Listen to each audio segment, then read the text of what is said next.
தம் கிருபை பெரிதல்லோ என் ஜீவனிலும் அதே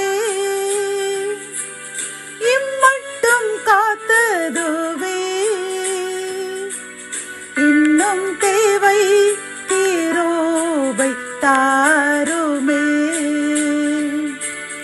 இன்னும் தேவை கிருபை தாருமே. தேவனுக்கே மகிமை உண்டாவதாக.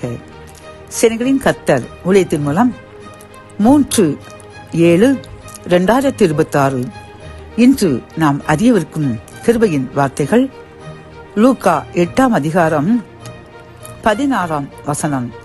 ஒருவனும் விளக்கை கொளுத்தி அதை ஒரு பாத்திரத்தினாலே மூடவும் மாட்டான், கட்டிலின் கீழே வைக்கவும் மாட்டான். உள்ளே பிரவேசிக்கிறவர்கள் அதன் வெளிச்சத்தை காணும்படிக்கு அதை விளக்கு தண்டின் மேல் வைப்பான்.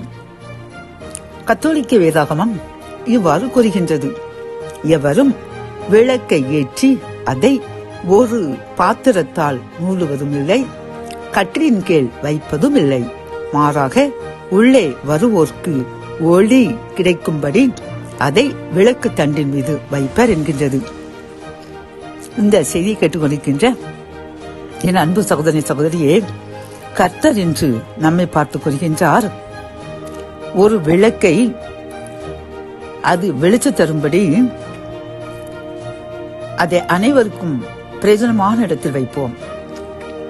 அதே போன்றுதான் நாம் வெளிச்சம் கண்டவர்களாக, வெளிச்சம் வீசுபவர்களாக நம்முடைய கர்த்தராகிய இயேசு கிறிஸ்துவினால் மாற்றப்பட்டுள்ளோம்.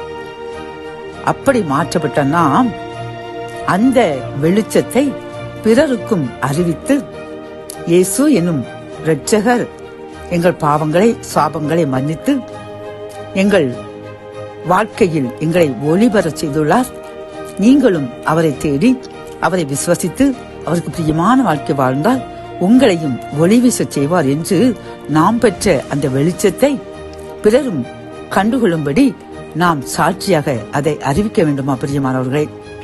நாம் பெற்றுக்கொண்ட நன்மையை எத்தனை பேருக்கு சாட்சியாக கூறினோம்? யோசித்து பாருங்கள்.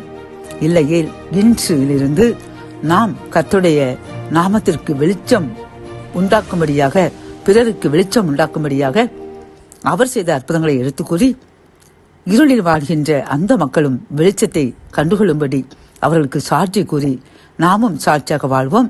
ஆசீர்வாதங்களை இன்னும் அதிகமாக பெற்றுக்கொள்வோம். ஜெபம். அன்பு தகப்பனே, இந்த கிருபையின் வார்த்தைகள் மூலமாக அப்பா, நாங்கள் பெற்ற அந்த ஒளியை பிறருக்கும் எடுத்து கூறி அவர்களையும் வெளிச்சத்தின் பிள்ளைகளாக மாற்ற வேண்டும் என்று கூறின இந்த கிருபையின் வார்த்தைக்காக கோடி நன்றியப்பா. நாங்கள் இன்றிலிருந்து நாங்கள் அடைந்த சந்தோஷத்தை, மகிழ்ச்சியை, வெளிச்சத்தை பிறருக்கும் எடுத்து கூறி அந்த இருளில் வாழும் மக்களும் வெளிச்சத்தை காண நாங்கள் பிரயாசப்படுவோம் என்று உறுதி கூறுகின்றோம். எங்கள் உறுதியை ஏற்றுக்கொள்ளுங்க, அதன்படி வாழ கிருபை தாங்க. மீட்பர் இயேசுவின் முன் ஜெபம் கேளும் நல்ல தகப்பனே. ஆமேன்.